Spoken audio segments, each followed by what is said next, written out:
इसमें बड़ी बात यह है कि चुनाव तो भारत में हमेशा होते रहते हैं। इसके पहले विधानसभा चुनावों की बात कह दी गई, अब लोकसभा चुनावों का हवाला, फिर उसके बाद विधानसभा चुनाव हरियाणा के आ जाएंगे। क्या किसी को यह अधिकार है कि ईडी की तरफ से दिए गए समन्स की टाइमिंग के ऊपर सवाल उठाकर उसको गैर कानूनी बता दिया जाए? देखिए, बिल्कुल जो अरविंद केजरीवाल आरोप लगातार लगा रहे हैं कि चुनावों के मद्देनजर उनको परेशान किया जा रहा है, उनको जेल में डालने की साजिश रची जा रही है। और अब जब पहले के भी संबंध की बात करें तो पहले मध्य प्रदेश छत्तीसगढ़ के चुनाव चल रहे थे, उस वक्त उसका हवाला दिया, अब लोकसभा चुनाव का हवाला दे रहे हैं और कह रहे हैं कि मेरी ईमानदारी ही सबसे बड़ा उनके लिए जो प्रमाण है उसी पर चोट की जा रही है। हमारे साथ बीजेपी के मीडिया सह प्रभारी और विधायक जो एमएलसी हैं संजय मलिक वो हैं। संजय जी, आरोप आपके ऊपर है, केजरीवाल ने आज प्रेस कॉन्फ्रेंस की और कह रहे कि बीजेपी उन्हें डराना चाहती है और उनकी ईमानदारी पर चोट करना चाहती है। कौन सी ईमानदारी, जिनके इतने मंत्री जेल में हो? कानून से ऊपर है क्या माननीय केजरीवाल जी? कानून न बीजेपी का है, न कानून आम आदमी पार्टी का है, कानून तो भारत का है। कानून तो भारत के देश के लोगों के श्रद्धा का प्रतीक है। उस कानून को आप बगले झांक रहे हैं।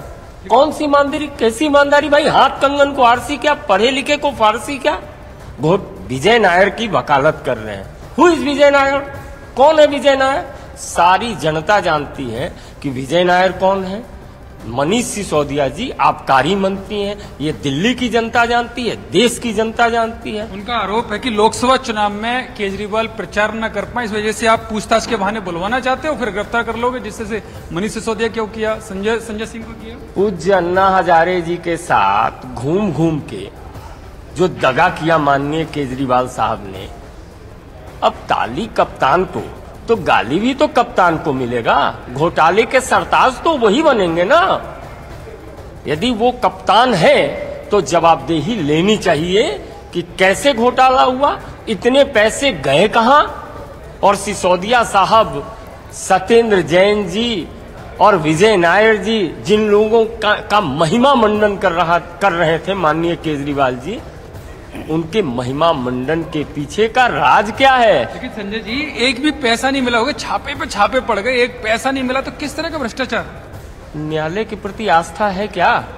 यदि केजरीवाल साहब की न्यायालय के प्रति आस्था है तो न्यायालय जाना चाहिए। कौन रोका है उनको? कोर्ट का दरवाजा खटखटाए, किसने रोका? तो लगातार केवल बयानवीर बन के चेहरा। और इस बीच बड़ी खबर आपको बता दें, ईडी के समन्स पर अरविंद केजरीवाल की तरफ से बड़ा बयान सामने आया। भ्रष्टाचार का अब तक एक भी सबूत उनके खिलाफ नहीं मिला है। घोटाला हुआ है तो पैसा कहां है? अरविंद केजरीवाल की तरफ से साफ तौर पर कह दिया गया है, उनकी तरफ से कहा जा रहा है कि सिर्फ ये पॉलिटिकल वेंडेटा है, चुनावों से पहले उन्हें फंसाने की कोशिश की जा रही है। उनके खिलाफ कोई भी सबूत नहीं है, कोई भी दस्तावेज नहीं है, सिर्फ और सिर्फ उन्हें फंसाने की कोशिश की जा रही है। तो आम आदमी पार्टी की तरफ से ये बाकायदा प्रेस कॉन्फ्रेंस की गई। अरविंद केजरीवाल की तरफ से ईडी के समन्स को एक बार फिर से उन्होंने गैर कानूनी करार दिया।